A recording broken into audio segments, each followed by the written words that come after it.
Mes sœurs, mes frères, bienvenue dans cette méditation sur les textes de ce jour, du 9 juin 2023, de ce vendredi, dans la 9e semaine du temps ordinaire.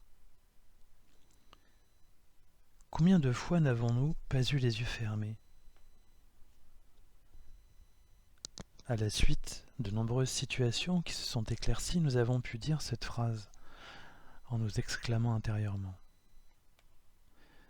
Cela est normal car l'erreur est humaine, comme on dit. Plus profondément, depuis le péché d'Adam, notre situation ontologique est bien celle-là. Nous sommes plus largement sujets à l'erreur, à la maladie et à la mort. C'est ce qu'expérimente dans un premier temps Tobit, devenu aveugle dans le livre de Tobie. Son épouse Anna se met à travailler pour subvenir aux besoins de la famille. Suite à une dispute avec elle où il lui reprochait de posséder un chevreau volé, la réaction d'Anna a été terrible. Les honneurs, lui dit-elle, qu'il accorde à Dieu ne sont là que pour soulager sa conscience. Il ne voit pas ni son amour à elle, Anna, ni son honnêteté. Pourtant, Tobit est un juif pieux durant l'exil des Juifs en territoire assyrien. Il prend des risques en respectant les coutumes et la loi de Moïse qui sont frappées d'interdits, ou du moins de mesures pas très bienveillantes de la part du pouvoir. Dieu a perçu dans le zèle de Tobit un risque de ritualisme et de formalisme qui est finalement constaté par son épouse elle-même dans l'absence de clairvoyance de son mari vis-à-vis d'elle, vis-à-vis de tout ce qu'elle a pu faire. Au lieu de se réjouir en effet qu'elle prenne sur elle de travailler à sa place, à la place de Tobit, et d'avoir reçu en cadeau un chevreau, il lui fait des reproches. Elle ne fait que constater un écart important entre sa pratique rituelle, sa pratique religieuse donc, et sa pratique spirituelle, c'est-à-dire son attitude vis-à-vis des autres. Dieu en avait averti Tobit avant, justement, en le rendant aveugle avant la dispute.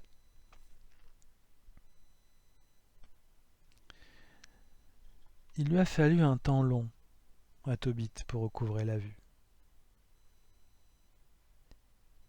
Il est relevé et guéri par son fils, Tobie, qui revient de voyage avec sa nouvelle épouse. Il lui passe un onguent sur les yeux, déposé par Tobie avec beaucoup de foi. Et son père s'exclame « Je te revois, mon enfant. Toi la lumière de mes yeux. » C'est le Fils qui sauve ici le Père. Et cela rappelle les paroles de David, en parlant de Jésus, cité par l'Évangile de ce jour, lorsqu'il dit « Le Seigneur a dit à mon Seigneur, siège à ma droite, jusqu'à ce que j'aie placé tes ennemis sous tes pieds. » David lui-même le nomme Seigneur. D'où vient alors qu'il est son fils?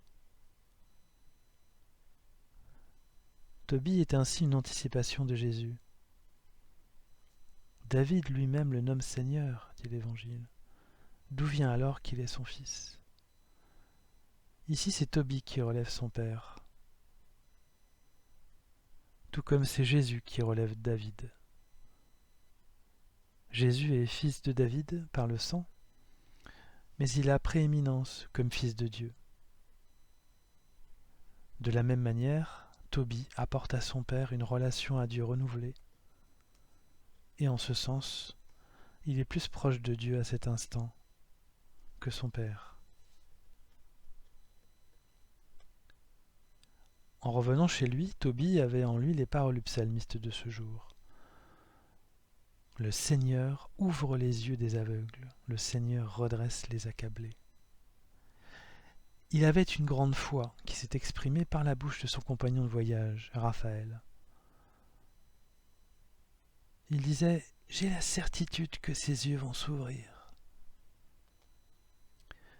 Jésus avait aussi cette certitude, car durant son ministère, il avait une confiance absolue en son Père.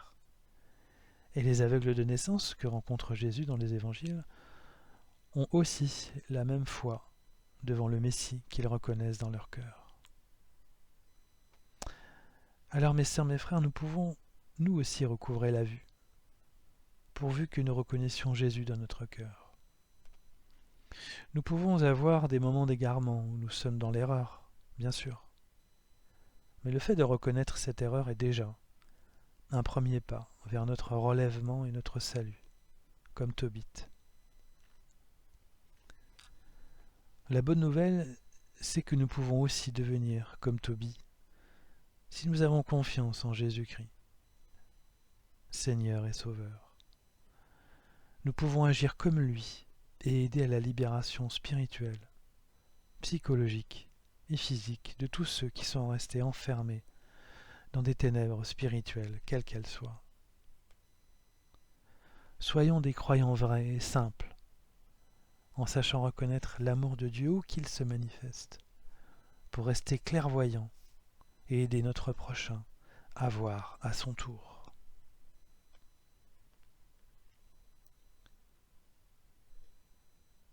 Mes sœurs, mes frères, après ce moment de méditation, je nous invite à la prière.